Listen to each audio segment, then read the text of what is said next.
Good evening, ladies and gentlemen, and welcome to this evening's event. Thank you for your attendance. For all of those lovely Catholics sitting up in the back row, there's plenty of seats more towards the front. And for those not seated yet, your seats are up at the front.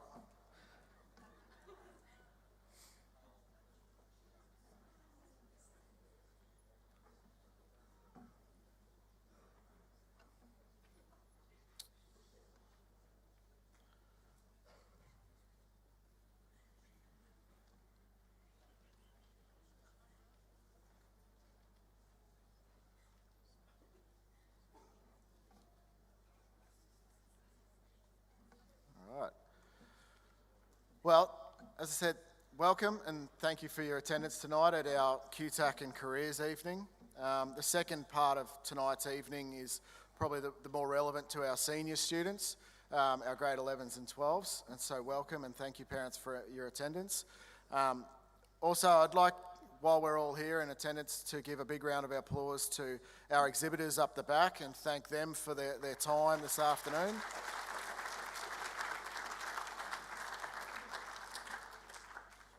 Each of the universities will be presenting after the QTAC presentation, and they'll be discussing scholarship opportunities and other pathways that they offer. Also, obviously, myself, Director of Pathways here at Nudgee, for anybody that has any further questions that weren't answered tonight, happy for you to come and make an appointment with me through Learning and Teaching. To begin our evening this evening, I'd like to do an acknowledgement of country.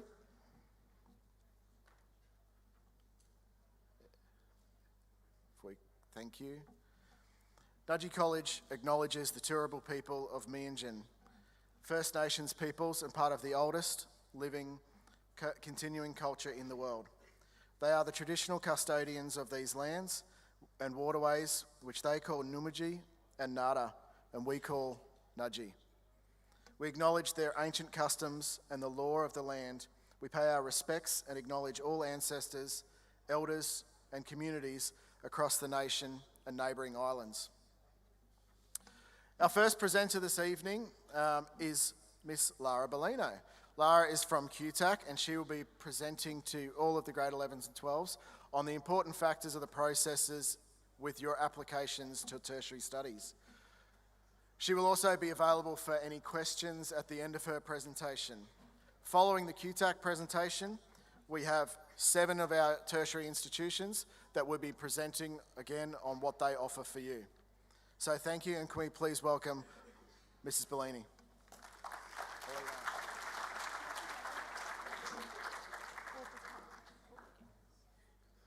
Hi everyone, thank you for having me out here this evening. It's so good being able to come out and do these in person now instead of online. I'm sure we can all agree on that. So my name is Lara Bellino and I have been at QTAC for over 3.5 years now, so I do come with quite a lot of knowledge regarding the QTAC system. Oh, I've gone ahead of myself. So tonight we will be going over applying to QTAC in 2022. So tonight we'll talk about who is QTAC, the admissions criteria, and a quick ATAR recap. We'll also be going over preferencing, responding to offers, adjustment schemes and EAS, how to find course information, key dates, helpful resources, and how to contact us. So, something to consider. What does 2023 look like for all of you in the room? It's likely a lot of you will have a plan, and then some of you won't. Some of you will have a plan, and it's likely it's going to change. The most important thing to remember, it's okay if you change your mind. What you set out to do, you might not enjoy. You might find something else you prefer doing. Out of my group of friends, 10 of us who went to university, only 1 of us stayed in the course we originally set out to do. Some of them changed, some of them dropped and came back later on, and even some of them are going back now. So it is important to remember that when these situations happen and you change your mind, firstly, it's normal and everything will work out, even if it's different to how you initially expected. So, who is QTAC? We stand for Queensland Tertiary Admission Centre. So, QTAC is here to help match applicants with an opportunity that is right for them. And that's probably the most important thing that we do, is we're here to help you. So, some fun facts about QTAC. We are a non-for-profit organisation, so we're not actually owned by the Australian government. We are technically non-for-profit and a charity. We are owned by 7 Queensland universities, and we process and assess approximately 75,000 applications per year and make offers in over 1,800 undergraduate courses, so we are quite busy. We also calculate and award the Year 12 ATARs, so you all have to be very nice to me tonight because we know we're quite important at QTAC. So QTAC will make offers on behalf of these institutions. So if you're looking to go to any of these institutions in Queensland, you will have to apply through QTAC. Now, the only exception here is Bond University. So Bond University, we only handle their medical admissions program. Any other course, if you wish to apply to them, is direct. So if anyone's looking to apply interstate, that's perfectly fine. You can apply directly to that TAC of choice. So as you can see, you have UAC for New South Wales, VTAC for Victoria, SATAC for South Australia, and TISC as well, and UTAS. As you can see, we're very creative with our names. We couldn't think of anything different. But it is a direct application directly to that TAC. What that means is you can technically receive an offer from every single TAC. So you can receive an offer from QTAC, you can even enroll into that course, and you can still receive an offer from a TAC in New South Wales or Victoria as well. So admissions criteria 101. So QTAC will implement the rules on behalf of the institutions. So think of this similar to a police force. The police don't create the rules, but they do have to implement them. QTAC works in a similar fashion. So rules tend to apply consistently within an institution, but they can change from institution to institution. Keeping in mind with certain courses, maybe those course requirements might change. So you could meet English for one course, but not another, just depending on what those requirements are. So eligibility and merit. Now this is the unbreakable pair, and this is how students are selected for an offer. So breaking it down, the first thing we need to check is eligibility. Have you met those minimum eligibility requirements?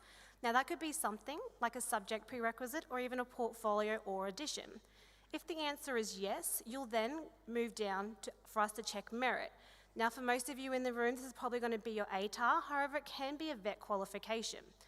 If you haven't met the initial eligibility and it's a no, you will not be considered for the course at all. Even if you have an ATAR of 99.95, if you've failed English and English is a subject prerequisite, you will not be considered. So once you've met the eligibility and then you've met the merit, now the merit is based off what happened last year. So by now you all have your Year 12 guides or you've had a look at the QTAC website and you'll be able to see what those ATARs were for last year. It's important to remember it is a guide and a guideline only, and even the institutions won't know exactly what those cutoffs will be. So once you've met that merit of what potentially happened last year, you'll then go into a pool of all other eligible students, and then you'll be considered for a place based off merit. So, for example, if you have, say, 100 places in a course, and say 1,000 students applied last year, they would take the top 100 eligible students and release an offer there, and that's where the ATAR cutoff was. Hypothetically this year there's 2,000 eligible students, that ATAR could actually increase. So that's why those ATARs are a guide and a guideline only, because we don't know what those cutoffs will be. If you're looking at a course and last year it was an 89, it could go up to a 92 this year. So just keep that in mind when you are applying and you're seeing those ATARs, that it is a guide and just a guide only. So knowing your eligibility requirements. So we have age requirements for some courses. You might have subject prerequisites, as well as auditions, portfolios, or even interviews. Sometimes you'll have essays and personal statements, and you might even be required to do an interview or a UCAT if you are looking to apply for medicine and dentistry as well. If anyone in the room is looking to apply for something like education, you'd have to do a teacher's questionnaire.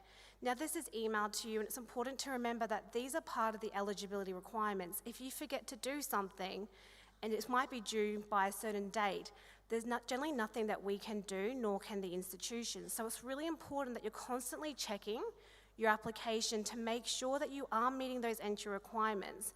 Sometimes courses might have those auditions that could be, you have to have them done by the end of this month as well. So it's really important that you are constantly checking your course preferences on your application once they're lodged. So how is merit or ranks determined? So for most of you in the room, it is going to be your ATAR, but we also look after mature age students as well. So we have to be able to convert their qualifications into an even playing ground. Now, some of other walks of life that they might have as an international baccalaureate, they are done within Australia as well. We might have overseas Year 12 qualifications, as well as even diplomas, certificate 3s and 4s, as well as bachelor's, honours, masters, and even in some cases we can use employment as well. Now, you can use bridging and prep courses, but most of you in the room probably won't be using that this year anyways. So we have to be able to convert that into an even playing ground. Now, it works very similar to a 99.95 down to 0. Those rankings are just in an ATAR form. So for example, some of you might be doing a diploma as well as an ATAR. You'll technically have 2 ATAR qualification ranks on your application. One will be done just with your ATAR, and the other one will be as your diploma as a standalone qualification as well. We're now going to meet Harry. Harry is a current Year 12 student on track to receive an ATAR. His favourite subjects are biology and physics, and he has his sights set on going to a university in Queensland, and his dream career is nursing. To remain on track to receive an ATAR, Harry will need to have 5 general subjects, or he'll be able to do 4 general subjects plus either an applied or vet qualification at a Cert 3 level or higher. The only compulsory subject for Harry is English, and it must be a C grade. Now, this can be either general or applied. Now, English does not have to be included within the ATAR calculation. If you're doing 6 general subjects and ATAR is not your most competitive subject, we won't include it within your ATAR calculation. We'll only make the combination of the ATAR that will make you the most competitive. So, how is Harry going to find what course he wants to go into? He's going to head to the QTAC website and go to find a course. To keep his options open, he's just typed in the word nursing. And as you can see, yes, you can see, it has filtered through a lot of courses that relate to the field of nursing. Once Harry's found the course that he would like to explore more, he simply just clicks on it. From here, he'll be able to see an overview of the course, admissions criteria, student profile, and career possibilities. Preferencing. Now, this is a really important part of your application because it can really make or break receiving an offer. So before you submit your QTAC application, you'll need to think about what courses it is that you would like to apply for and what order you'd like to do them in. This is known as course preferencing. So what is preferencing? So preferencing is an important part of your application because only one offer is given to your highest eligible preference, and you can only ever have one active offer in your preferences. And each application has up to 6 preferences. So if you change your mind, it's completely fine. You can change your application 3 times free of charge within your application. You can do this once it's lodged, and you can even do it after an offer is made. So one change of preference could be moving one up and down, taking one out, adding one in. You can do multiple things within that one change. It's not until you go continue and save that counts as one preference change. So you can do multiple things within that change. If you have used up your 3 free changes of preferences, you can do additional changes. However, it is an additional fee each time you make that change. So mum and dad might not be too happy if you keep making those changes. And we always advise, just leaving one change of preference up your sleeve for when your ATAR has been released, as it may sway which way you want to apply to for which course. So, back to Harry. Harry really knows he wants to go into Bachelor of Nursing. It is also quite a competitive course. So Harry needs to keep his options open and think about some other pathway options that might help him get into nursing. On the screen here, we have 6 preferences, which is an example. The first 4 are Bachelor of Nursing at an institution. His 5th preference is a Bachelor of Health Science at Griffith University, and then we have the Diploma of Nursing. Now, oddly enough, the most important preference here for Harry is in fact number 5. The reason being is this is a pathway course. We know Bachelor of Nursing can be quite competitive. If Harry can't get straight into nursing, he might be eligible for his fifth preference. Now, his fifth preference is classed as a less competitive course. And what I mean by that, it hasn't got as high as an ATAR to get into the course as nursing. If Harry can't get straight into the bachelor but can get into health science, all he would need to do is study for a year full-time, so that's generally 8 subjects. And as long as he at least passes those 8 subjects, that's a GPA of 4 on a 7-point scale, he could be issued an ATAR equivalent of 93, which would then help him get into nursing. Now, the reason why I'm saying this is so important is not only just important to list your preferences as you want them, but it is important to have those backups, because if you can't get straight into that course, which happens all the time, you need to make the right decision for a pathway option. Now, something like health science is in a similar field of education, which means, he might be doing similar course credits, which could then assist Harry with some advanced standing credits if he were to get into nursing. We then have the diploma of nursing as a backup as well. In some cases, a diploma of nursing might not be high enough to get into the course you want to get into, but in this case, there are advanced standing courses that have for nursing that require you to have that diploma. So in this instance, it is a good backup to have. So ordering your preferences, 1 and 2 should always be your most desired courses. So the courses that you really, really want to get into. 3 and 4, they're your backup courses, the courses you wouldn't mind doing if you couldn't get into 1 and 2.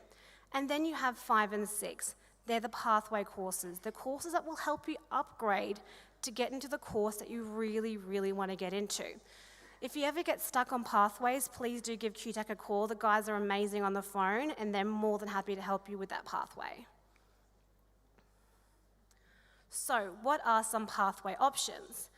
So, less competitive degrees, like we saw with Harry's number 5th preference. Different campuses. Institutions have different campuses all over. You'll probably find that with the courses, they are different per campus. So, Bachelor of Nursing at Griffith could be different at each campus as opposed to the others. And then you have your regional institutions as well. So don't forget them. If there's a course you really want to get into, you could always study regionally for a year or so. And then you have your bridging and prep courses as well. Another really good option and something to think about is if you're applying for a dual degree. So what I mean by a dual degree is 2 bachelors. Generally, there is one that is less competitive than the other. So take UQ, Bachelor of Law, Bachelor of Arts. For the dual, it was a 98. For the Bachelor of Law, it was also a 98. But for the Bachelor of Arts, it was only a 75. So if you really want to do that dual, I would advise listing the dual first and then also listing the less competitive course. That way you're actually starting the dual, and if you follow that year pattern I was explaining before, you can then upgrade into the dual. Keeping in mind Bachelor of Laws is a competitive course, so your GPA would need to be higher than 4 to be able to upgrade into that course. But the higher your GPA for those 8 subjects, the higher that your ATAR equivalent would be. You could also consider doing combined diplomas and degrees as well. So you might see some courses that have a diploma of business and then a Bachelor of Business. Basically, once you've done the diploma, you go straight into the bachelor course as long as you've successfully completed it. In some cases, you might even get a full year of credit. So this is also a really good option for you if you can't get straight into the bachelor's. So university might not be for everyone, that's perfectly fine. You might want to consider doing employment, trade, or even TAFE. Again, it is important to remember that QTAC is always here to help you with the opportunity that is best right for you. And there are always options available to you. Like I said before, the guys on the phone are really good at what they do, so always feel free to give us a call or email us and we'll assist you however we can. So congratulations, you've received an offer. What are you going to do now? So you're happy with your offer, you don't want to be considered for anything else, you accept and enroll. You're not quite happy with your course and you don't want to be considered for anything else, you outright reject. You're happy with your course, you don't want to be considered for anything else, you outright defer. You've received an offer, but you'd like to be considered for something else, you conditionally respond. I am just going to jump back because this next step is a lot to explain. I think having a visual really helps the audience. So conditionally responding, what is it? So basically you've responded to your offer on the condition that you want to be considered for something else. You can conditionally accept, reject, and defer. I do advise against doing reject and defer, because if you don't receive an offer elsewhere, you might not be eligible for anything else and might actually miss out on studying. So if you're going to conditionally respond, try to make it accept. So in this example here, I'll give you a scenario. Harry's received an offer for number 2, Bachelor of Nursing at QUT, but he still wants to be considered for UQ. Harry can go in and just conditionally accept. This will hold his place whilst he be considered for his first preference. Now, when you are conditionally responding, there's a couple of things you want to remember. 1, you want to do it correctly. 2, you want to do it because you want to genuinely receive an offer elsewhere. Don't do it because you want to see how many offers you can get, because you might actually miss out on the course that you really, really want to receive. And the reason being is that once you receive an offer elsewhere, you actually lose your offer that you originally had. You can only ever have one offer in the system. Okay, so when you do conditionally accept as well, you'll only be considered for anything placed above that course as well. So if Harry receives an offer for number 2, QUT, but he now wants to be considered for ACU and UQ, he would need to move QUT down and have ACU and UQ above. Now, you can't conditionally accept a first preference. So another scenario, Harry receives an offer for UQ, number 1. He no longer wishes to go to UQ, it wants to be considered for QUT and ACU. What he has to do is accept UQ and then rearrange his preferences. So move UQ down to number 3 and put QUT and ACU above. That means he's only being considered for the preferences placed above. What Harry doesn't want to do in this situation, poor Harry's having a bit of a rough time, is move number 1 all the way down to the bottom, because that would mean that Harry is being considered for every single course that's placed above that preference, including the Diploma and Bachelor of Health Science. Another scenario, Harry does that. The next round of offers come out, all the other courses are full, and he's received an offer for the Diploma of Nursing. Firstly, there's nothing wrong with a diploma ever, but Harry's dream course was a Bachelor of Nursing at UQ. Harry calls up QTAC to try and reactivate his previous offer, which we can do in some cases. However, it's too late. The course is now full, and he can't get back into UQ, and all other preferences are now taken in full. This means Harry had his dream course, but he got a little bit greedy and wanted to see how many offers he can get. Instead of going straight into a Bachelor of Nursing, which was his dream, he's now stuck with a diploma he did not want to do. So that's why it's very important that if you do this, it's perfectly fine, you're going to change your mind, but make sure you've done it correctly, and it's because you really, really want to receive an offer elsewhere. If in doubt, give QTAC a call and we can check it over for you. Okay, some other things to remember as well. Some institutions might require that you formally enroll into the course to hold your place. That's perfectly fine. You can enroll into a course and still receive an offer elsewhere. Just make sure if you do receive an offer elsewhere, you actually unenroll from the course, or you might still be liable for fees, which you don't want. As well as that, on top of that as well, you also want to make sure that you're always checking your offer emails. This is so important because if you have to enroll into a course to formally hold your place, it will say so on your offer email, and sometimes the institutions only give you a couple days to enroll. So make sure you always check that offer email because it will be on there, and it is quite heartbreaking because students do miss out on places because they haven't read the offer email correctly. So adjustment scheme. Okay, so ATARs are calculated based only off your Units 3 and 4 results, so they are a raw score. Adjustments are only applied onto your QTAC application after we've received your ATAR. So your ATAR won't have any adjustments, it'll just be that raw score. You won't actually be able to see your adjustments on your QTAC application. You actually have to call QTAC to be able to know what any adjustments you could have been eligible for. So adjustment factors could be things like subject adjustments or EAS factors and even rule access schemes as well. So your application selection rank will be your ATAR plus any adjustments.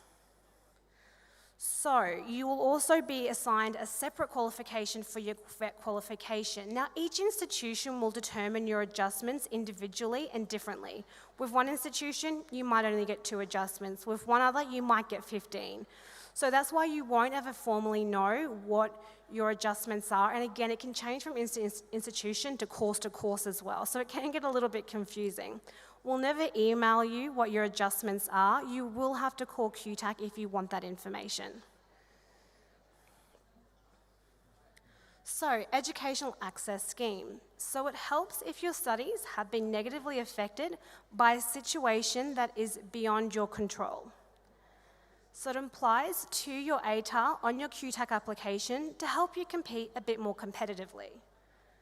And you can apply for 5 different EAS categories as well.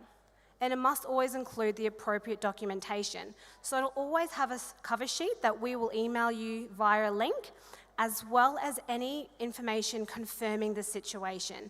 It's really important that if you do want to apply for these schemes, that when you're filling out the cover sheet, it will ask you about the situation, and then most importantly, how the situation affected your overall results. Now, this is so important for you to explain how your results were affected. Failing to do so might mean that you might not actually get any adjustments. And again, every institution is different and unique, and they will use your EAS adjustments in all different ways. So again, always call us and we can let you know which adjustments you've received for how many per institution. So the categories you can apply to are financial hardship, home environment and responsibilities, English language difficulty, personal illness or disability, and school environment. Now, it's important to also remember that if you don't want to apply for this scheme, you don't have to. It's completely optional. If you apply for it and change your mind, give us a call, email us, we'll disregard it for you. In some cases, it actually can stop you from receiving an offer if you have these outstanding documents. So make sure you definitely call us and let us know. You just apply for this on your QTAC application. You tick which ones you would like to apply to, and then we will send you correspondence and information regarding this scheme. So other adjustment factors, we have regional schools, school relationships, subject schemes, elite athletes, introductory studies, so any Head Start programs, they can give you adjustments as well, equity, and Aboriginal and Torres Strait Islander. So with regional schools, some institutions will just use the postcode that you use on your residential address on your application. Some institutions will send out this request to every single student who applies for an eligible course. If it's not relevant to you, you can just disregard it. If it is relevant to you, I encourage you to apply. So school relationships and subject requirements, equity, and also Aboriginal and Torres Strait Islander, they are automatically applied onto your application. So you don't actually have to apply for these. They will automatically be done once we receive your ATAR. If you want to apply for elite athlete, you do have to tick that on your application, and then again, we'll send you the information regarding that. So any Head Start programs that any students might be doing, they will need to add that into their account under tertiary study, and then you can actually get your adjustments that way. So just a quick recap on ATAR. I'm pretty sure we all know how to get an ATAR now. So ATAR stands for Australian Tertiary Admissions Rank, or known as ATAR. It will be the primary mechanism used nationally for tertiary admissions into university, and it's also done on a 2,000 point scale from 99.95 all the way down to 0. And the Queensland ATARs are calculated by QTAC for tertiary admissions. So knowing the difference between your QCE and your ATAR. So the QCE certifies learning, showing the individual has achieved a certain level of education, as the ATAR will show us about a student's position or rank relevant to other students within the cohort. It's important to remember the only important factor of the ATAR is just to assist with students with getting into tertiary education. Any questions about subject results? Or your learning or your subjects, always speak directly to the QCAA. We're just the guys at the end that calculate it for you. So accessing your ATARs. So you guys can now go in and create your ATAR accounts via the QTAC website. If you wish to study interstate, make sure you still also create your ATAR. Part of the mandatory consent allows us to send your ATAR interstate. Failing to do this means we legally can't send your details interstate. So if you don't want to go to Queensland universities, it's completely fine. Just still do your ATAR account. And the ATARs will be released in December. Oh, and also remember, if you're applying to QTAC for tertiary study, you'll have 2 accounts of us. So one will be your ATAR and one will be your QTAC application.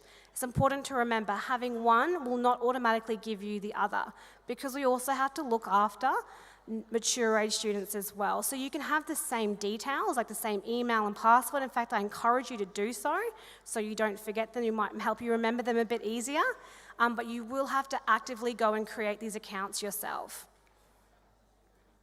So we use the QCAA version of your details. So if your name is Nicholas, don't put in Nick, like your nickname, because it won't create a match. We'll still create you an ATAR, of course, but you won't be able to log in and view it. Always check the date of birth is correct. It's really important that we do, in Australia, work date, month, year. We don't work month, date, year. A lot of applicants, I think, get a bit confused sometimes and put the date of birth incorrectly. You will need your LUI number. And we always advise, please use your personal email. Don't use your school email, because it will expire at the end of the year. And if you forget your password, you might not be able to do a password reset. The last thing you want to do is be waiting on the phone with us for over an hour on ATAR release just so we can change your email. So make sure you can log in a couple of days before. Make sure you use a personal email address and make sure you're ready to go. If there is an error made, the system will let you know, and it'll let you keep re-entering your details until a match has been created. If you just cannot create that match, give us a call. Sometimes information can be entered incorrectly, and we can help you with fixing that. So once you've been able to register your details correctly, you'll be able to log on and view this screen. At the very bottom, there's a Your Data section. It will say the exit year. That should say 2022. And then it will say pending release. You want it to say pending release and that your details are confirmed. That means we've been able to link your details directly with the QCAA. So as soon as we've calculated your ATAR, it'll be uploaded onto your account, and then from here, you'll be able to download and view it. So this is an example of what the ATAR certificate will look like this year. So it's important to remember that the ATAR is an online release only. Gone are the days when your OP would have been released in the newspaper. Now it is only available online. So you can get an email notification letting you know your ATAR is now available, which will then prompt you to go into your account and view it. From there, you'll be able to download the certificate here as well if you would like. We also have an appeals process, so if you think the ATAR has been calculated incorrectly, you're more than welcome to lodge an appeal. There is a fee attached to that. If we have calculated it correctly, there is no refund. If we have made a mistake, there is a refund. You can also get a verified version as well. You might need this if you're applying internationally. Any questions, you can always call the ATAR hotline and the guys will be able to assist you further. We're now going to meet Shay. So Shay is a current Year 12 student. Now Shay's a little bit different. Instead of doing an ATAR, they're actually just studying a diploma, which they can use to still get into university and complete the course as well. So although Shay is enjoying her diploma, not quite sure what they want to study at university. Shay would like to explore her course options, but it can get a little bit overwhelming at times. So that brings us onto the course search. So the first thing you want to do is head to the QTAC website, top right-hand corner, red box, course search. From there, you'll be able to enter in a field of education or even the course search that you want to study directly, and you can select the institution. Not quite sure what you want to study or where, you can just leave it blank and hit search. From there, Shay will be able to narrow her search down by part-time, full-time, course level, so diploma, bachelor, master's, and even via location as well. Once Shay's found the course that she would like to study, the most important thing to do is look at the admissions criteria on that course search. Now this will tell you everything you need to know about getting into that course, whether it be the subject prerequisites, an audition or portfolio. Everything is going to be on here, as well as the fixed closing dates as well. So in this example here, this prerequisites is a portfolio. And then also you'll be able to see assumed knowledge. Now, assumed knowledge is not a prerequisite, it's assumed. So the institutions won't not give you an offer because you don't have this subject. They will just assume that you have that level of understanding. So the only things that students need to meet is the prerequisites. Assumed knowledge, if you don't have the English subject like in this example, Shay will still be able to get into the course. You'll be able to see any additional entry requirements. In this example, there is an additional fee to the institution for an audition. So it's important to always make sure you are checking this page, and you'll also be able to see when the course is likely to be released. Key dates. So, on the key dates section here, there are a couple important dates. You probably noticed there that there is an offer round on the 22nd of December. Now, this offer round is known as an earlier offer round, and it's the first offer round where you can formally be considered for a place based just off your ATAR. Now, with this offer round, I do like to explain this a bit better because we do get a lot of students crying, calling us up when they don't receive an offer here, and it's really sad because I don't think they quite understand the system. So in this offer round, it is for a small pool of highly competitive students, generally for the less competitive courses. So what I mean is medicine and dentistry, you won't be finding out here. They'll be waiting till December. In this offer round, you can only be considered for your highest eligible preference. What I mean by highest eligible preference is the course, so say you got number 1 and you meet the entry requirements, you'll see satisfied, it means you're an eligible applicant. If it says not satisfied in your course preferences, it means you're not eligible, and you might be able to be considered for your second preference. So if you're applying for something like a Doctor of Medicine, and maybe your sixth preference is a Bachelor of Biomedical Science, and you know you're a shoo-in for Biomedical Science on your ATAR, we won't release an offer here for Biomedical Science or your sixth preference because you're still being considered for your first preference. You'll only receive an offer here for a preference below 1 if you are not being considered at all for your above preferences. So you kind of don't want to receive an offer here because it means we're still considering you for your above preferences. So if you don't receive an offer here, don't panic, don't call us crying. I mean, you can call us crying, but there is no need to because you're probably still going to be considered for a place. It just won't be until January. So the 16th is when your ATARs are going to be released, and then you have to the 19th of January to rearrange your preferences for the 22nd of December. Keeping in mind, if you're adding in a brand new preference at this stage, it might not be processed in time by the offer round. The next offer round, the 12th of January. Now, this is a really important one. This is when you're likely to receive your offers, and this is where you get considered for every single preference as well. So this is a really important offer round. So make sure you have all your preferences locked in by the 4th. Sorry, hard to remember all these preferences. The 4th of January at 11:59 p.m. After this date, there is nothing we can do. Our systems have to lock down to stabilize data to make an offer. There's nothing the schools can do, there's nothing the institutions can do, it is locked. So make sure if you do want to rearrange your preferences, it's definitely done well and truly before this date. If you guys ever need any extra help, there are heaps of fact sheets and publications available on our website to assist you further as well. You also have your Year 12 passport that's available to you. You can see the URL address to the left-hand screen there. If not, I have a QR code you guys can scan on the next slide, but basically it's all the relevant information for you just in one section.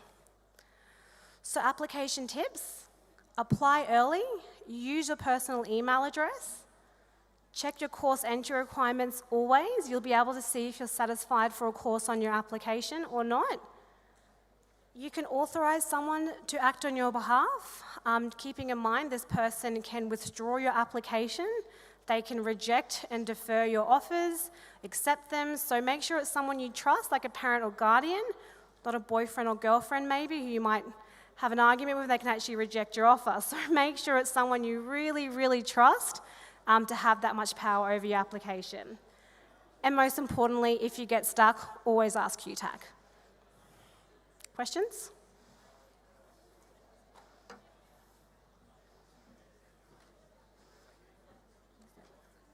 I don't think there's any questions.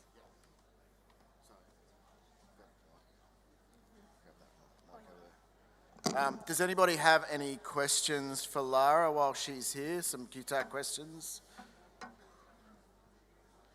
Raoul's got the microphone.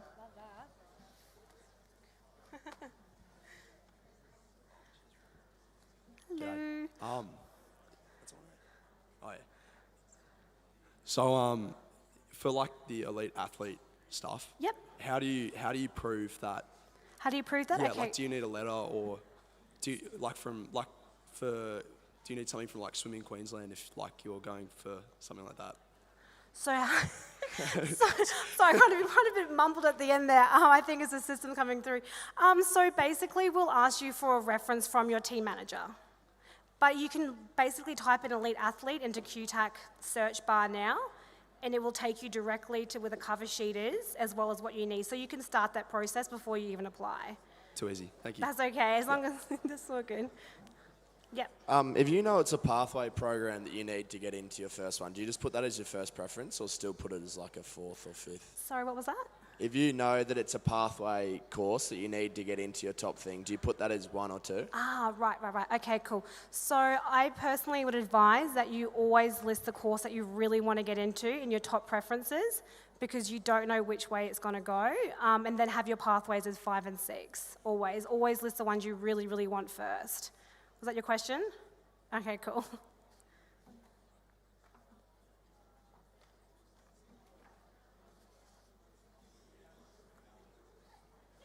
Couldn't have been that good, guys. There must be another question.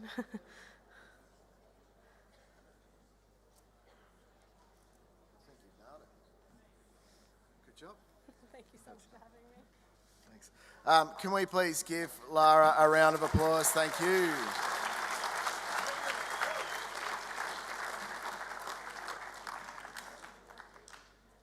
So now begins the second half of our evening presentations, and these we will have the universities come up and talk about pathways with them, and also talk about scholarship opportunities and any questions that you may not have had answered down the back. So first off, coming up from ACU is Jesse David.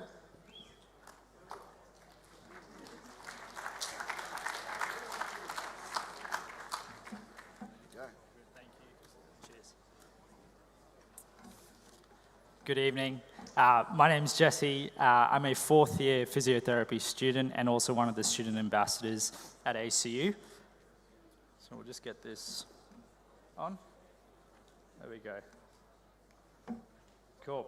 So basically what I'm going to do this evening is just take you through a couple of the scholarships that we have on offer. I'm going to focus on our ACU Guarantee program because I think that's probably the most immediate concern for particularly the grade 12s and also the grade 11s. But just a little bit about our university. We are #1 in Australia for graduate employment, top 2% of the universities worldwide, 5 stars for skills development, and also #1 in Australia for graduate employer satisfaction.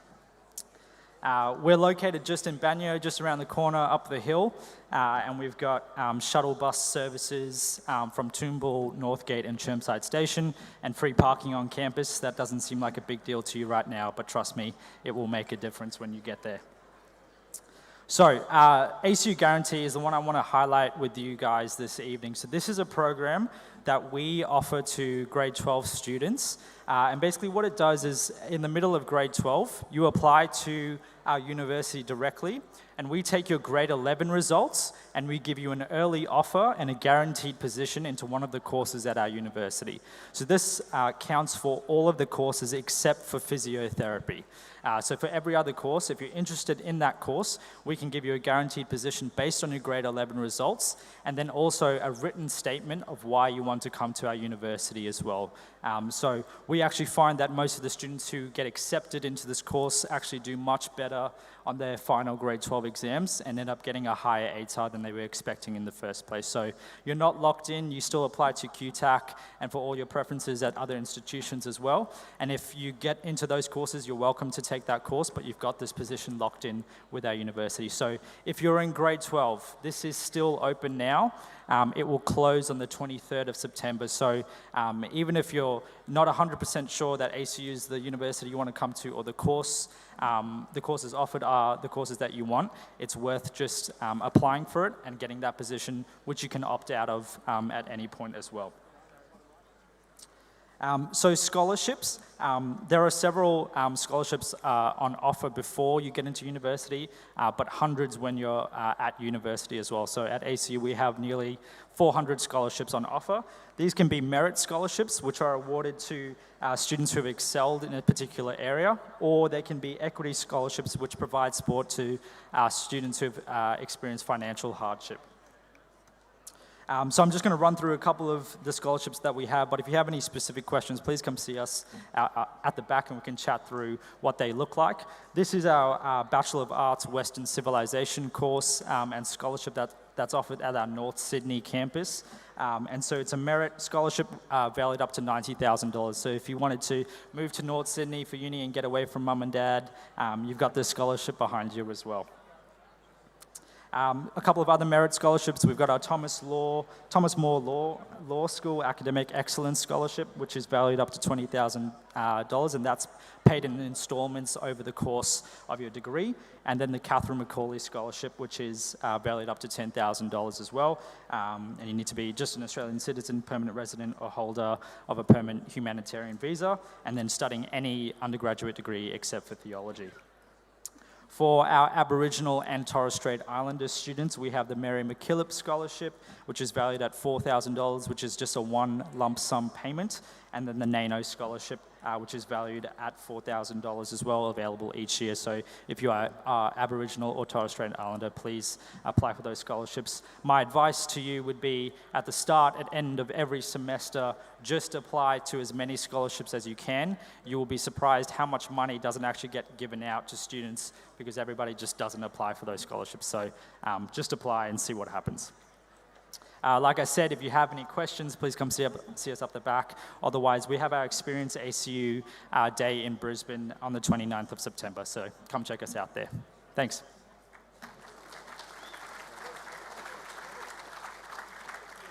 Thank you, Jesse. We now have Harry Allen from Griffith University coming up to speak to you about their scholarship opportunities and etc.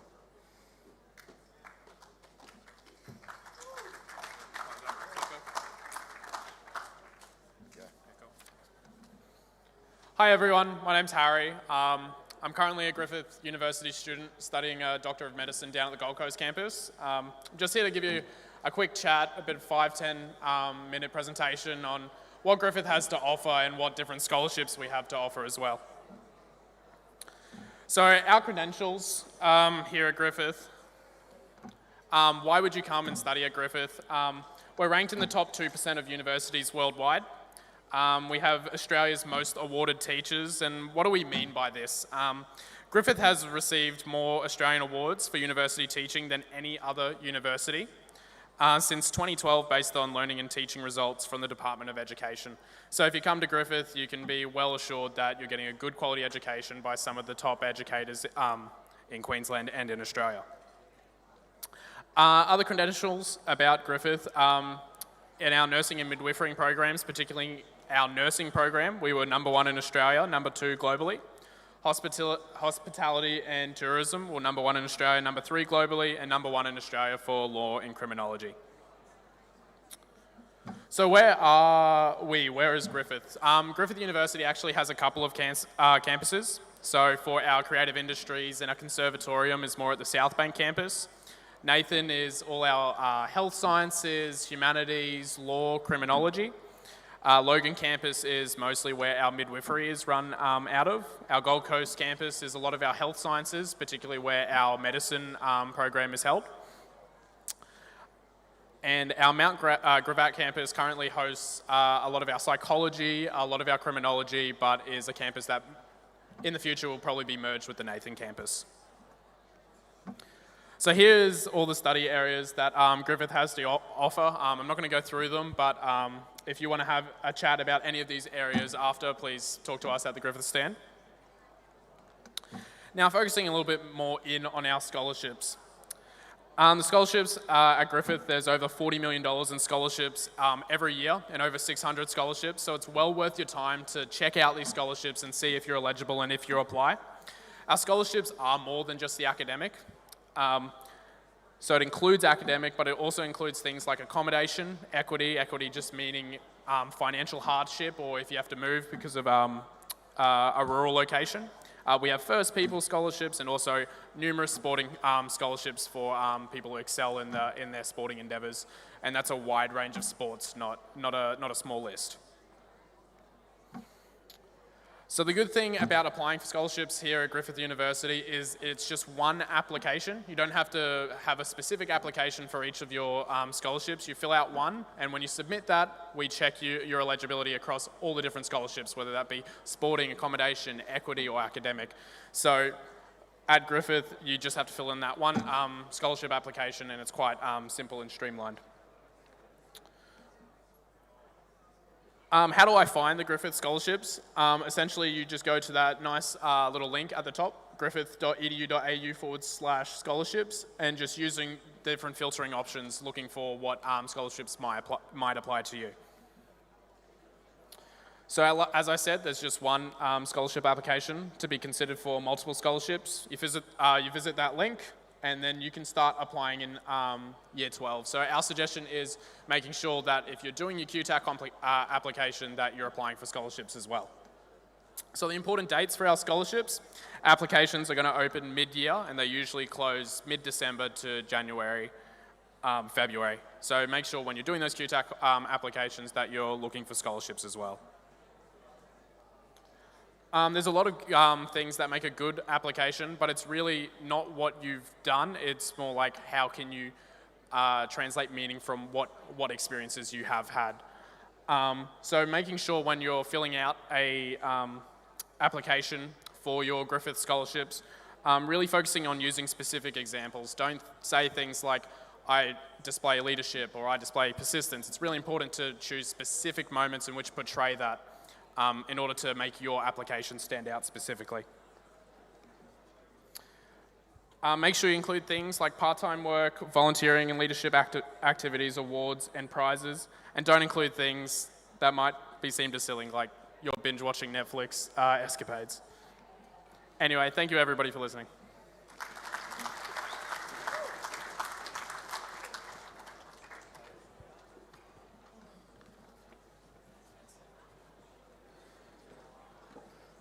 Thank you very much to Harry, and we now have Glenn Miles from the Australian Defence Force Academy to come and speak to you.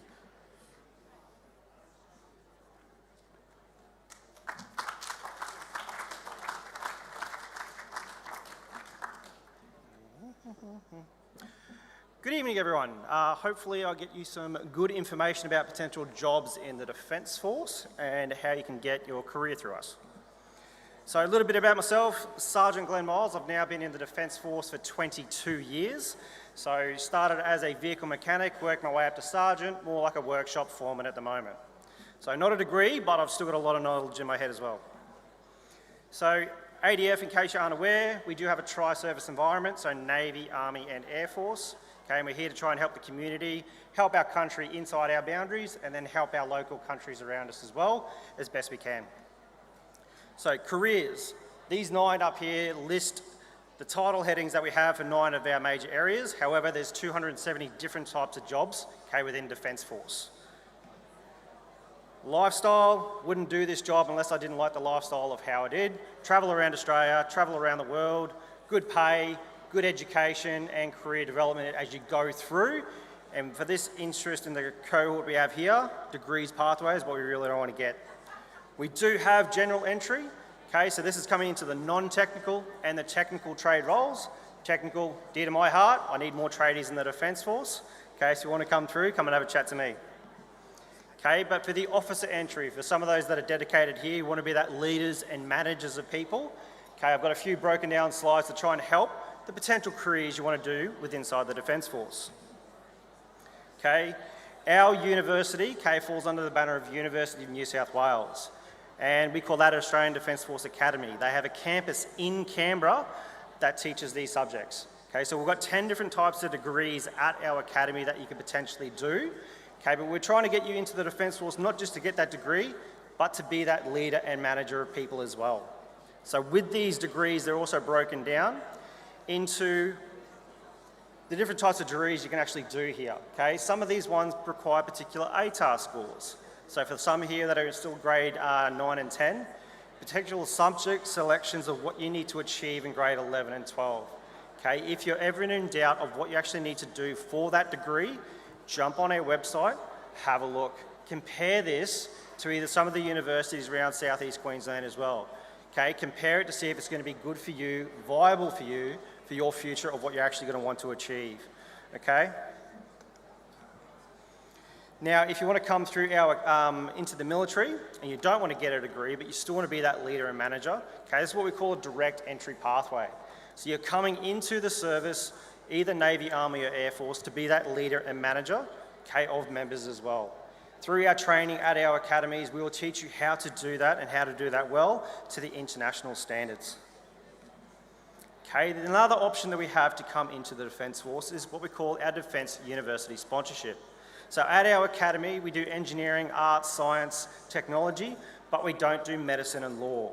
Okay, so if you're keen and interested on those type of aspects, this allows you to study at the university of your choosing, whether that be here in Southeast Queensland, Far North Queensland, or down south. Okay, you'll apply for us with your results that you have from either first semester, okay, when you're applying through to the Defence Force. If we have a spot in that position and we can give you a sponsorship, the beautiful thing behind that is we then pay you a salary while you're studying at the university of your choosing, and then we also pay the rest of your university fees off. Sorry, I forgot to mention that about ADFA. You actually get a full-time salary while you're studying. So no getting a part-time job, no eating 2-minute noodles to try and pay yourself through. Okay, we actually pay you a salary for that. We then also pay all your university fees, so there's another win-win. Okay, you get to live on the campus. Unfortunately, it's going to be in a cold place called Canberra. Okay, so yes, you have to move away from home, be cold for 4 years while you do that, but it still could be fun for you as well. Okay, if you're not interested in going to university or our general entry roles, and you want to try just a gap year straight after high school, we've got that option and an opportunity for you as well. So all these jobs listed up behind me are different job roles you can do. It's kind of a try before you buy type aspect. 12-month contract, full-time paid work. Okay, you'll do basic training, you'll do the employment training of the potential job you're doing. At the end of that time, you can say, thanks very much, I'd rather go home, or they can potentially offer you a full-time job role, okay, in one of those areas that you've gone through. Okay, fitness for us, we're the military, you do need to do a lot of fitness. Okay, so the standards will vary depending which service you try and get to, and to assist with that, Defence Force came up with a nice little app you can download yourself, free of charge, to compare yourself on how you're going. It'll give you a file plan of how to actually improve your fitness as you go through, okay, to make sure you're good to go. Okay, our process can be a little bit lengthy. Okay, so we try and hit those people in grade 10, so when they turn 16 or 16 and a half years of age, okay, to set themselves up after they finish grade 12. For those grade 12 students in the audience right now, it's still not the end of the world. Okay, you can still try and start your application with us and see what jobs you unlock for yourself. Okay, you may think you just want to try and go down one avenue, being engineering, okay, but maybe the science and the arts, okay, could be a potential for yourselves as well. Okay, you'll never know until you start our application process. If you've got any questions, queries about this, come hit myself and my crew up the back there, and we'll see how we go. Okay, to stay connected with us, Defence Jobs website is going to be the best point of call you can do. Or if you're in the city, pop into Ann Street, come up to the level 13 down there and chat to myself or one of my crew that are there, and we can try and help you and assist you with whatever you need to try to do.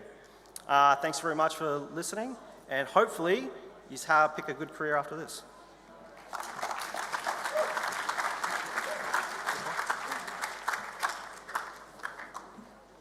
Thank you, Glenn, and I might even download that app myself. We now have a video presentation from the Queensland Police Service. After Police Service, we'll have TAFE, University of Sunshine Coast, QT, and finishing up with UQ.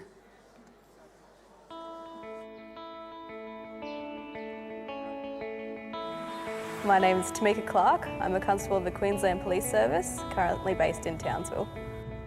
I'm a proud Gamilaroi woman. My family are from Moree in northern New South Wales.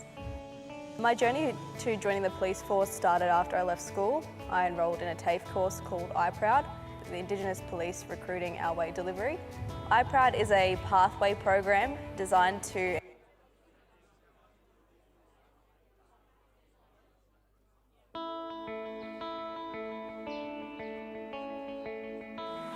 My name is Tamika Clark. I'm a constable of the Queensland Police Service, currently based in Townsville. I'm a proud Gamilaroi woman. My family are from Moree in northern New South Wales. My journey to joining the police force started after I left school. I enrolled in a TAFE course called iProud, the Indigenous Police Recruiting Our Way delivery.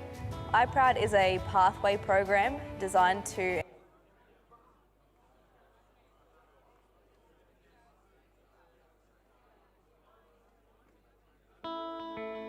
TAFE course called iProud, the Indigenous Police Recruiting Our Way delivery. iProud is a pathway program designed to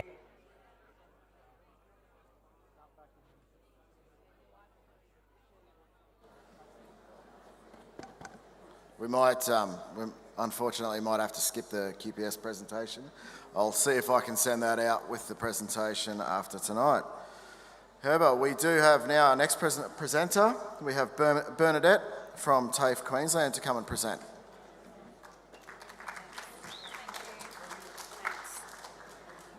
Which way do we... Okay. Hi, my name's Bernie and I'm from TAFE Queensland. I've been with TAFE for 11 years, so I've got quite a little bit of knowledge here. TAFE has evolved in the last few years. It never used to be, the TAFE used to be macrame, but now it goes all the way through to bachelors. TAFE isn't for university isn't for everybody, however education is for everybody. So please, power is in your hands, guys, so make the most of it. Tertiary education outcome, that is TAFE's focus, is to get you a job. You can have various bachelors, but if you don't have a job, work experience and connections, you won't get a job. Your bachelor won't mean anything to you. Basically, TAFE is extremely flexible, relevant, hands-on learning in industries, including healthcare, electrical, plumbing, construction, and you can actually start whilst you're at school. Hence, we're looking at pathways now. So TAFE has also universities. We're actually in partnership with 20 plus universities. Study your way, hands-on, and that's what TAFE is. It's not sitting with 200 or 300 students in a classroom literally talking at you. It's actually getting your hands dirty.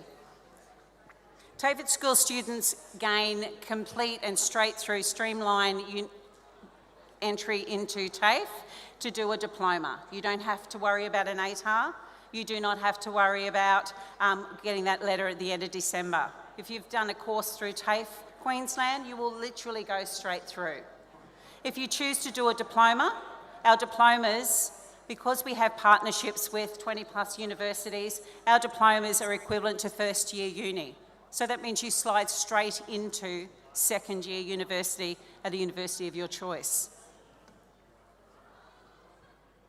Learning and teaching. So our teachers have industry experience. They must have industry experience. So therefore, they do have jobs in the real world. And that's where your resume comes in. That's where your work experience comes in. So whilst you are studying with TAFE, completing that diploma, which is equivalent to first year uni, your teachers are actually pulling you through and getting you work experience out in the industry. And as I said earlier about gaining credits, matriculating straight into second year. State-of-the-art facilities. Our facilities, because we have government contracts, our facilities are second to none. UQ dental students use TAFE South Bank facilities because we do have the highest standard as you can get. Our facilities are not budgeted through student fees. They're actually through the government. So therefore, all of the fees go straight into the facilities. Sorry, I'm getting a bit tongue-tied. So our facilities, so when you do have a TAFE qualification or a diploma, literally, and you go out into the workforce, employers know that you do and have the experience and you are literally hands-on with the highest quality. You're learning from professionals because our professionals and our teachers do have businesses in the real world, so they know exactly what employers want. Here's an insight into what TAFE's like South Bank.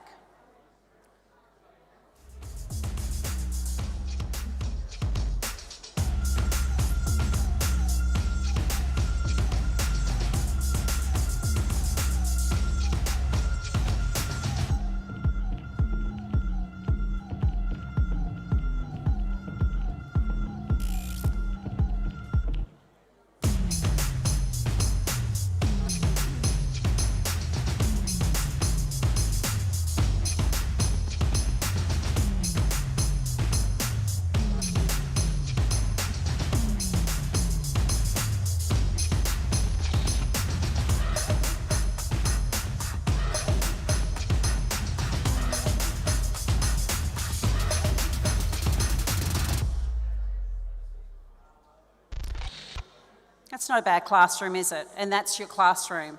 It's not actually sitting in an auditorium. You're actually, if you are interested in vet science, you're working in a veterinary clinic. If you're interested in nursing, you're working in simulated hospital wards. You are placed in hospitals in an aged care and certain areas, but you are placed, you do get a job. 1,000 students a year go through our nursing, Diploma of Nursing program. 99.9 were employed last year. They all get positions. Train, and here are the facilities. So animal care, that is the area that you're working in. It is a veterinary clinic. You are working with live animals, obviously, and that starts the first week you are actually enrolled into TAFE. Beauty and hairdressing is the same. The facilities are exactly what's out in the real world. Clinical labs, creative spaces. Our music area is second to none. Our diploma students, literally, we had the Byron Bay Festival, which was running last year. Because of the flood, the artists were there, but unfortunately, a lot of the crew couldn't make it. TAFE sent our TAFE at school through the diploma students down, and the Byron Bay Festival went ahead. That was on the students' resume. Anyone interested in a trade? Our trade facilities are remarkable. You can actually start while you're at school and carry on all the way through to apprenticeship. This is our trade area at Acacia Ridge. TAFE Queensland is the largest training provider in the state, with a rich history spanning over 135 years. On the south side of Brisbane, just 15 kilometres from the CBD, lies the Acacia Ridge campus, occupying 22 hectares and boasting a $144 million facility. TAFE Queensland's Acacia Ridge campus provides training for trade and technical industries. Plasterers, bricklayers, stonemasons, tilers and painters are at home in a purpose-built facility with the latest technology and equipment on hand. Students are trained comprehensively by teachers with years of industry training. Carpenters and cabinet makers learn their trade in a vast and equipped workshop that provides training in a simulated real-world commercial and residential environment, producing skilled, industry-ready tradespeople in this key growth area. Our plumbing students train on a multi-level plumbing tower and learn gas fitting skills in a lab composed of the latest commercial and residential equipment. For the metal fabricators and practicing designers, the Acacia Ridge campus houses a 4,000 square metre manufacturing and engineering workshop. Here, students learn the latest skills in metallurgy, fabrication, welding, CAD and 3D printing. Our $10 million foundry was completed in 2009 and is the only training-specific foundry in the Southern Hemisphere. Our electrical, refrigeration and air conditioning training spaces are renowned in the industry. Students receive a comprehensive training experience and acquire the skills that make them sought after by employers across the state. For students training in light automotive, our 40 classrooms and workshops cater specifically for light vehicle apprentices who work with big industry names like Toyota, Nissan, Chrysler and Holden. In our heavy automotive training facility, all the big names are here: Mack, Kenworth, Iveco and Komatsu. TAFE Queensland provides students with a diverse and up-to-date knowledge of the industry. In partnership with Queensland Rail, Acacia Ridge Campus houses the Rail Centre of Excellence, with 200 metres of track, signalling equipment, rail bridges and more. The centre positions TAFE Queensland as the premier provider of rail-related training in the state. TAFE Queensland also provides electrical, instrumentation, hazardous areas and HDPE pipe welding training to the resource sectors. From short courses and apprenticeship training right up to advanced diplomas. TAFE Queensland also provides customised training solutions to suit any business. It's not a bad classroom, is it? And that's exactly what it's like. So from year 12, if you want to go through a trade, honestly, it's brilliant. Free apprenticeships under 25. That's available to anyone that's looking at doing a trade. Queensland Government supporting young Queenslanders up to the age of 25. So if you're interested in anything for trades, etc., please don't hesitate to speak to me later. Okay, you don't need to stress. University is always an option. However, TAFE is a very, very feasible other pathway that you can take, and it's very feasible. You can then complete a TAFE at school course and then go straight into TAFE Queensland for a diploma and get guaranteed entry into university. We're one of the highest education partners. In most cases, you'll enter university straight into second year. As I said, once you've done your diploma and you slip straight into second year. So hence, you can actually complete, your colleague could get an ATAR, go straight to university. Fantastic. If you don't get the ATAR that you require, you can come through to TAFE, do a diploma, get work experience. We will get you a job. And then you can slide straight into second year and you will complete your bachelor with your colleague at the same time. But you will have work experience, you'll have an additional diploma, and you'll have a bachelor. It's a bit of a no-brainer. University pathways. So TAFE Queensland Diploma can help you complete a degree in as little as 2 years. You do a diploma, then slide into second year university. 2 years later, you've got your bachelor. We have more than 500 pathways, from diploma courses straight into degrees, with partner universities across Australia. And best of all, you do not need a QTAC. There's no need for QTAC. You can actually go through, apply as earlier it described, or you can come straight through to TAFE and apply now. These are our partners. So we have 20 plus universities that are in partnership with TAFE Queensland. At the moment, UQ and TAFE Queensland is actually in partnership. We haven't signed off on that yet. So, but at the moment, Griffith University, ACU literally prefer our diploma students over year 12s. Diploma to degree pathways. So for example, if you were interested in doing a diploma of business and diploma of leadership and management, the course at the moment is approximately $6,000. Once you've completed that, as you can see, it's a 1-year course. You slip straight into Bachelor of Business and you receive 1 year. It's 96 points. And so therefore, the end result is you've got, if you do a dual diploma, 2 diplomas, 1 degree in the same time. If you were looking at Diploma of Nursing, you can actually start your Cert 2 for free at school and also complete your Cert 3. If you decide to go to a Diploma of Nursing through TAFE, it's a 18-month course. Within 6 months, you're working in aged care or a hospital and you're earning $35 to $45 an hour. Once you complete your diploma, you literally are a enrolled nurse, a registered enrolled nurse. So therefore, you can do everything apart from medications. Once you've completed the diploma, you can slide straight into second year university, ACU, Griffith, QUT. You'll finish in 3.5 years and you will have your diploma. You will have a work placements, multiple completed within the diploma. You'll be working, earning $35, $45 an hour, and then you'll be able to complete your bachelor in another 2 years. End result, 1 diploma, 1 degree in 3.5 years compared to 3 years, going straight to uni. But you will have a job. Diploma of Building Design, TAFE Queensland, 1 to 1.5 years, and you can go straight through to your Bachelor of Built Environment for interior architecture. You receive 24 credit points through the University of Canberra, which is on the South Bank campus. End result, 1 diploma, 1 degree in the same time as you get a degree.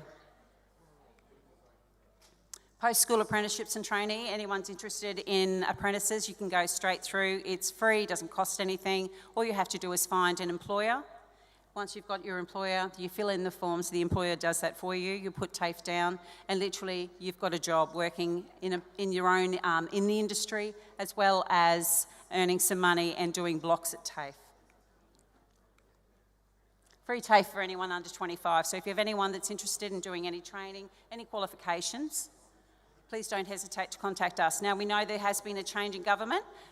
We know that there is a conference going on in Canberra this week, and we are expecting to receive additional funding for anything from Cert 3, Cert 4 and diplomas. The last government had diplomas at $144. Not bad to do a diploma of business for $144 and then slide into second year uni, saving approximately anything from $6,000 to $12,000.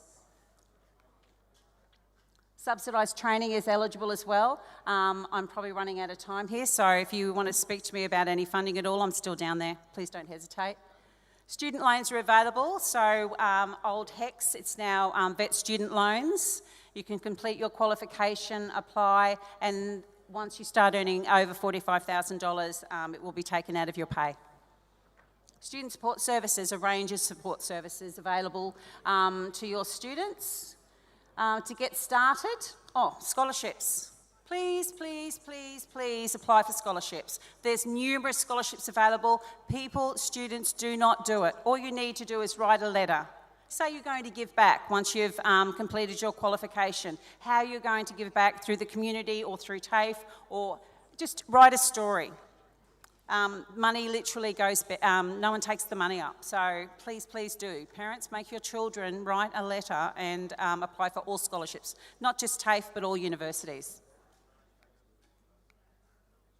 And different ways to go. You can actually apply directly through TAFE from Apply Now. Once you finish Year 12, you can literally apply before you go off to schoolies or not. But apply now, pop in, and the opportunity will start.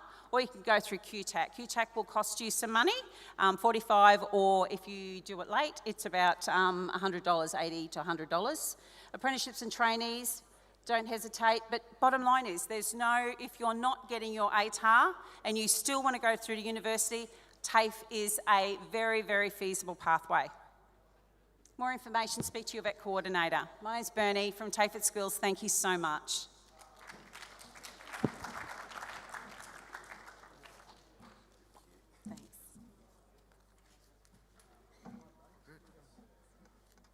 Thanks, Bernie. We now have Rebecca from USC.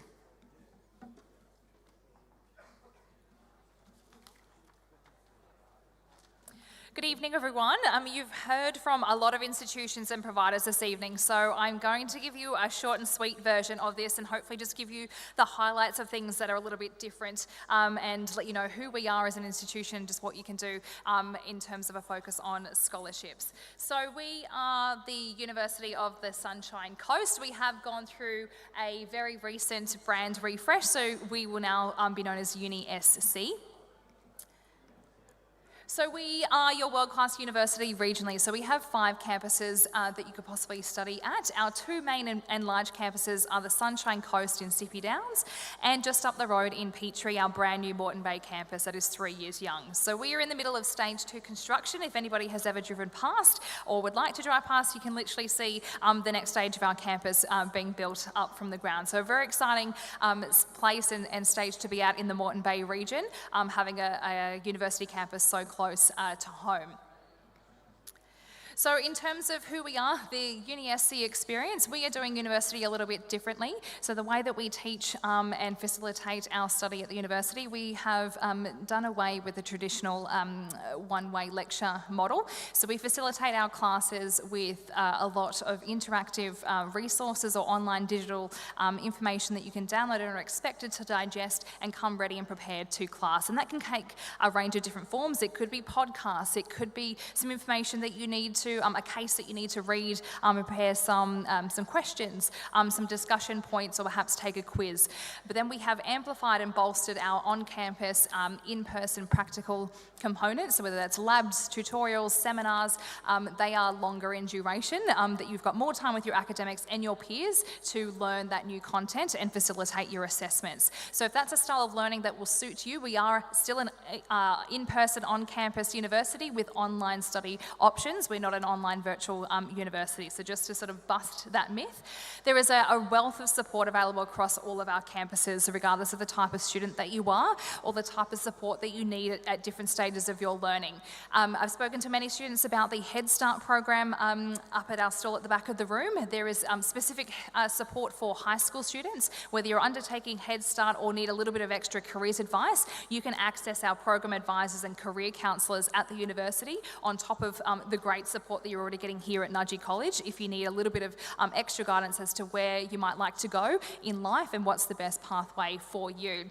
And then lastly, our strong focus on employability. So our campuses are built around industry and specifically for our core focus areas at those particular precincts. So it is really exciting to see what is coming in the Moreton Bay region. It will become an engineering, IT and computer science hub for us on top of our core set of programs at the university. So we will be surrounded by industry to provide study opportunities and learning opportunities for our students right on campus.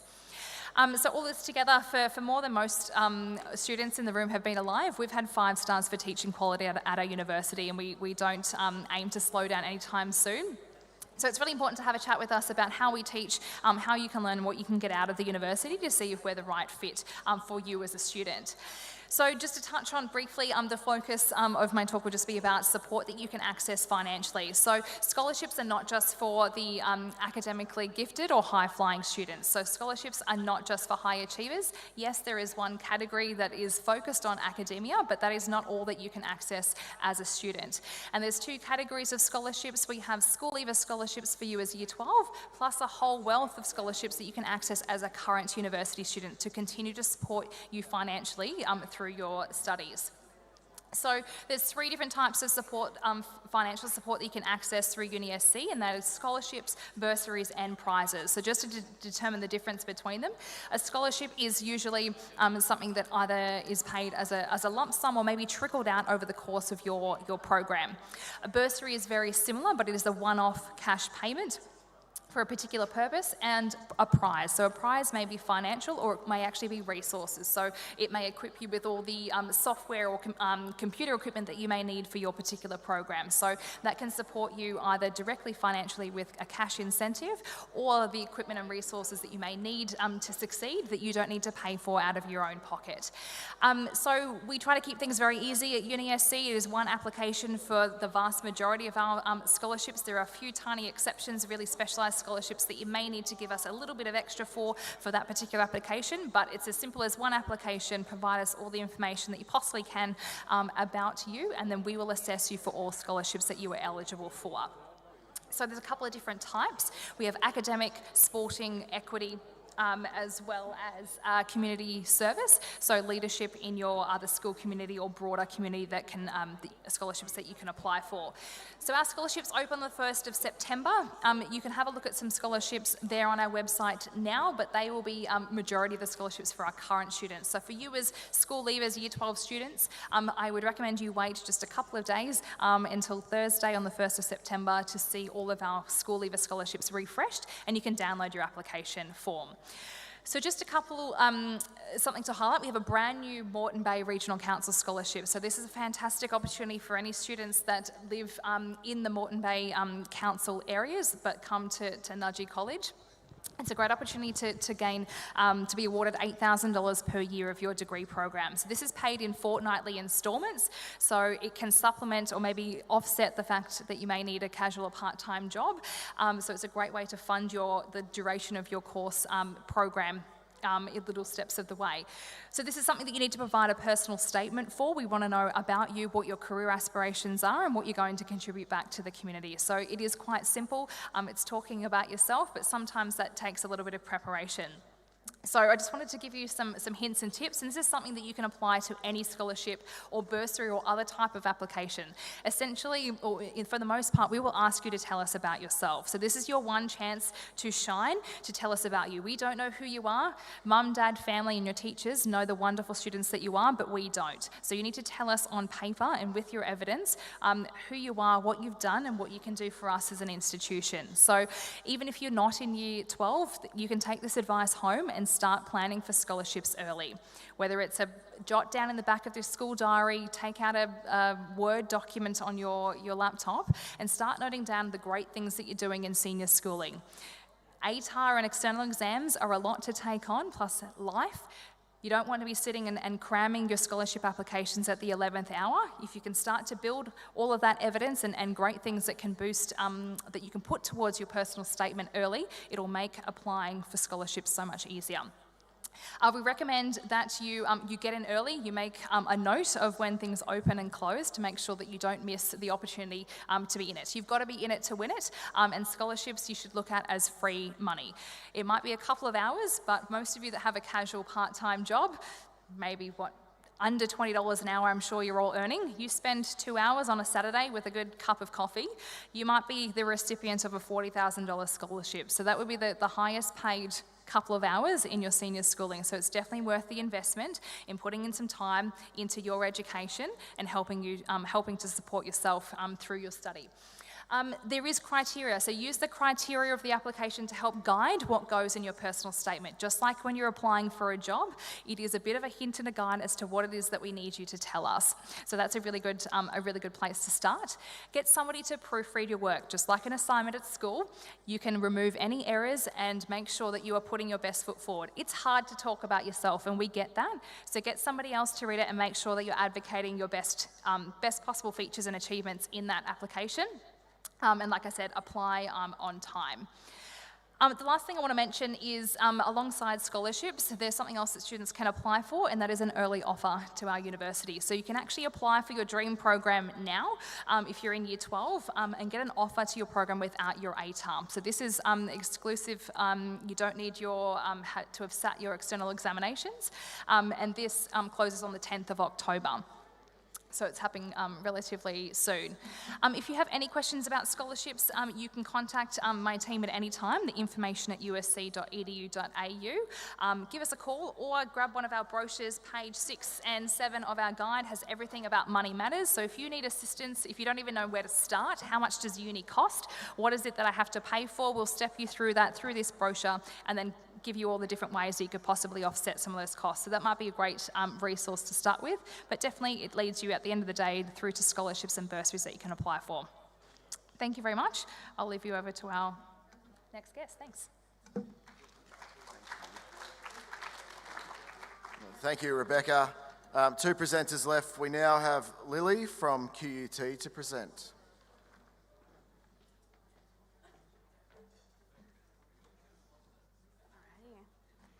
Thank you.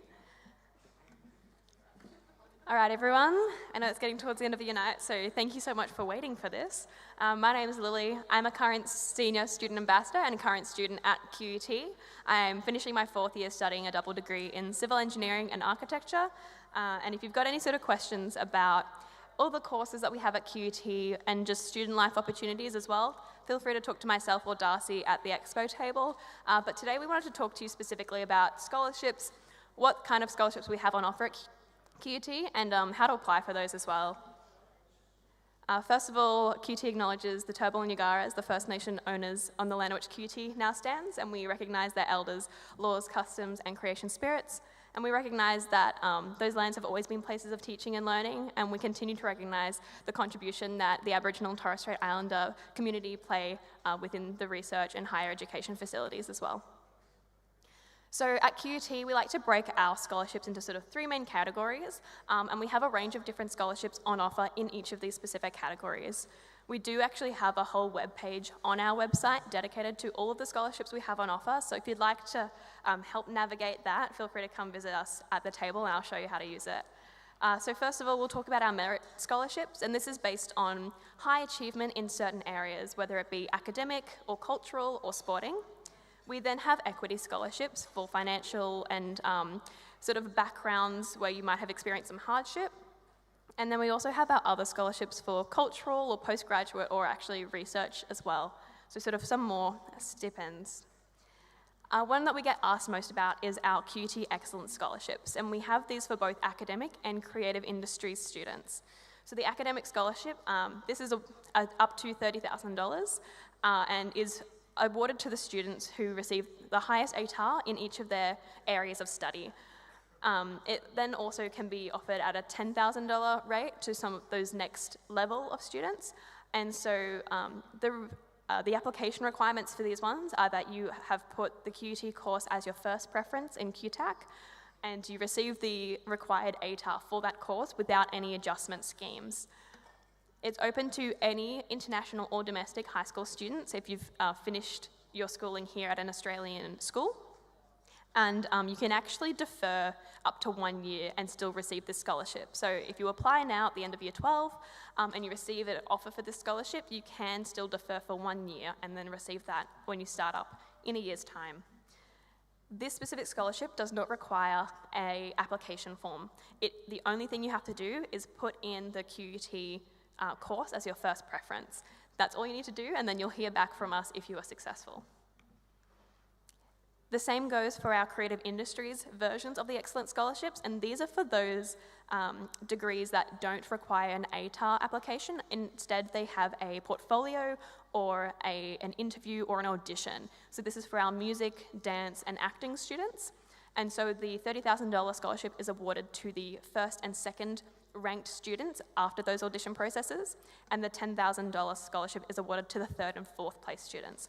Now, if you're doing a double degree in, say, for example, dance and secondary education, where you have to still do the audition for the dance degree, you would still be eligible for this scholarship. Moving on to our sports scholarships. QT is a member of the Australian Institute of Sports Elite Athlete Education Network. And so we have a really strong connection with our sports students, and we have more than 300 elite athletes on campus. We have a range of different scholarships on offer based on your competitive level. So different sports will be eligible for a different amount, and so all of this information is available on our website, so I don't want to go into too much detail tonight. I know you've been here for quite some time. We also want to talk about our esports scholarships, and so if you are a League of Legends player, you are potentially eligible for our esports scholarships. Our esports and our elite athletes, on top of getting scholarships, also have access to academic assistance as well as timetabling help to make sure that you're able to complete your studies seamlessly while still working with your training programs and your competition schedules. Further to that as well, I think they have help from nutritionists and dietitians to make sure you're in peak form, and that also goes for the esports players. We also have a very large range of scholarships that aren't specifically academic excellence based, but are more about industry relationships and sponsorships that we have with companies. And so these are just some examples, but we have over 70 different scholarships on offer. And so some to point out here, in the business faculty, we have the Business Dean Scholarship and the Corporate Partners in Excellence Scholarships, rated at $20,000 and $36,000 respectively, with the Corporate Partners in Excellence Scholarship also providing you with 2 different 15-week internships. So that one connects you straight to the working world with industry partners from the get-go when you apply straight out of high school. We then also have the Westpac Young Technologist Scholarships, as well as our QUT Budding Entrepreneurship ones that are quite highly rated and also very popular. This slide highlights the differences between the application processes. So everything on the left, there is no separate application you need to do other than just putting the course in as your first preference on QTAC. And the only merit scholarship that you can defer is that top academic excellence one. All of those other ones listed there, you do have to start university straight after high school to still keep that scholarship. The ones on the right, the sports scholarships, esports, and those sort of other industry-based ones, they do have separate application processes which you'll need to go through to complete your submission. And so, like I said, all of this information is on our website. If you've got any further questions, come chat to us after this presentation. And so that supporting documentation will be different for each of these scholarships, and the application opening and closing dates will also be different depending on the type of scholarship. Finally, just touching on our equity and Indigenous scholarships as well. So we do have a really large support network for our needs-based scholarships, bursaries and laptops, valued at around $4 million as well. So we have our equity scholarships, which are those higher paying ones, which can be between $3,500 and $7,500 for a year. And then our bursaries, which are a slightly lower value as well. We strongly apply all students who might think that they kind of qualify for this background to apply for them. You do not have to necessarily qualify for the Educational Access Scheme through QTAC to receive one of these bursaries as well. So just look into it. We always suggest everyone apply for a scholarship if they think they meet even half of the criteria and just see what happens, because sometimes we have some of those scholarships going unapplied for and it's just money that's just sitting there waiting for you. Alrighty, that'll draw it to a close for me tonight. I just want to bring your attention to our virtual open night that we have this coming Wednesday night. It's all online and you can chat to some of the other students and staff that we have at QT about specific degrees, and if you've got any further questions about what I've said tonight. Thank you very much.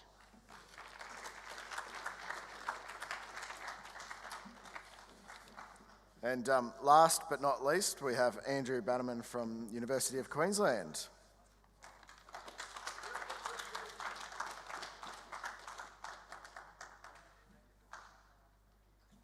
Alrighty. Hello everyone. So very quickly before I start, I will try and get us all home on time, but I would like to do a very quick acknowledgement of country. So the University of Queensland does acknowledge the traditional owners and the custodianship on the lands on which they meet today. We respect their custodianship on the lands past, present and emerging. So as a whole, UQ, we do have quite a generous offering of scholarships every single year. The main reason that we don't really like to go through and talk about every single one individually is because there's a fair few of them. There's different categories of each one which we do like to talk about, but we do offer over $12 million worth of scholarships every single year. So it is really good to get out and find out what it is that you are eligible for and what kind of you can actually apply for. So we have split all of our scholarships up into 4 main areas. So the 4 main areas that we do have is within excellence, so for any high achievers, or areas within creative or sporting excellence as well.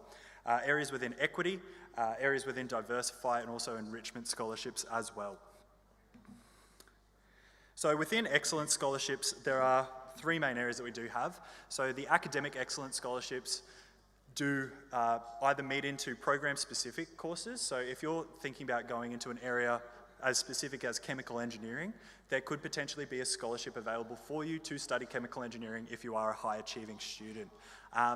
In terms of general UQ scholarships within academic excellence, there are 3 main ones that we do have. So we've got our Vice Chancellor's Scholarship, which is for any student that does get a 99.9 or a 99.95 as their raw ATAR. Those are automatically awarded.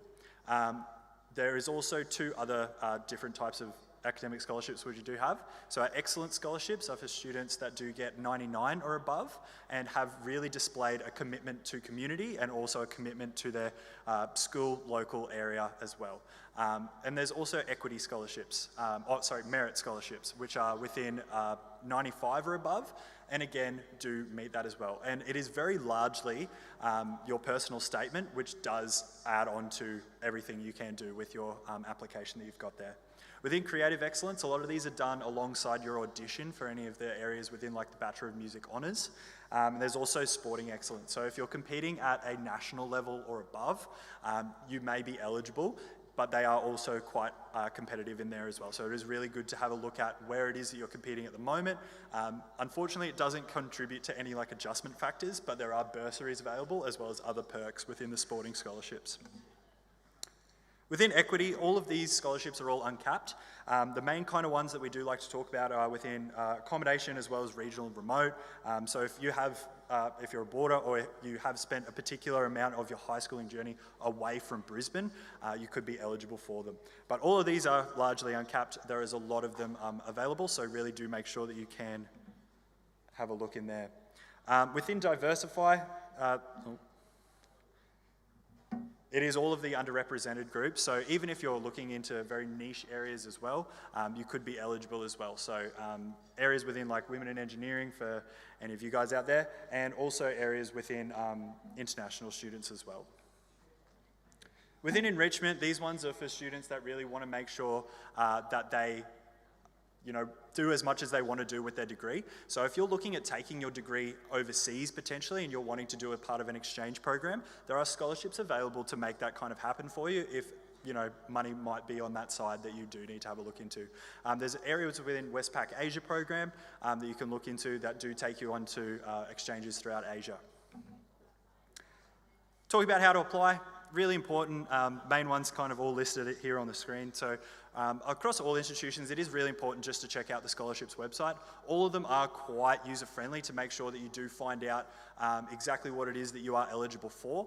Really make sure that you even go down to the detail of what area you want to study in, because it will give you a very good general idea of what it is that you are eligible for. So if you're going to be a future UQ student, a domestic or international student, and whether you're actually going to fit into any of those categories, it would then generate a list, and all of those links that come out of it will really make sure that you do have all of like your eligibility requirements sorted there. Really make sure you've got a draft for all applications. Please don't use your school email address, same for QTAC applications as well. If you are eligible for scholarships, please make sure that you do have your own personal email done, because the last thing you want is to be offered a scholarship to a school email account that you can no longer access. Beck kind of talked about personal statements before, but I cannot emphasize the importance of them enough. It's probably going to be the main kind of spiel here, is really make sure that you are having a look at the different types of academic achievement that you have, different types of community engagement, and everything within that kind of as a whole. So you do want to make sure that your personal statement kind of encompasses everything that you've done throughout your schooling, and even if you have areas coming up with like your awards night, do make sure that if you are going to be awarded something in there, or you do get an achievement award or anything like that, make sure you can add it to your scholarships application as well, and you can just email that through. Within your personal statement, there's three kind of main criteria that you want to have a look at. So you want to make sure you have a look at leadership, academic, and community as well. All these slides will be distributed, so if there's anything on there that is applicable to you, really do have a look in there as well. A couple of frequently asked questions, just to finish off, is can you defer your scholarships? So for a lot of the general excellent scholarships that aren't program specific, you can actually defer those scholarships alongside the course. You can also defer the scholarship even if you aren't deferring the actual course itself as well, which is quite good. If you're looking at a program specific scholarship, which may have a certain intake per year, you probably won't be able to, but a lot of them you can. If you want to transfer programs, if you have a general like UQ Excellence Scholarship or Sporting Excellence Scholarship, yes, you can transfer other programs with that. Again, it is just those program-specific courses which you will not be able to transfer your scholarship over to. Last thing is application dates. They range. A lot of the general kind of ones are around that late November, early December to be all submitted and applied for, but really do make sure you have a look online for that as well. But that's about it. If you do need any further contact, please have a look at the undergraduate scholarships website as well. Thank you.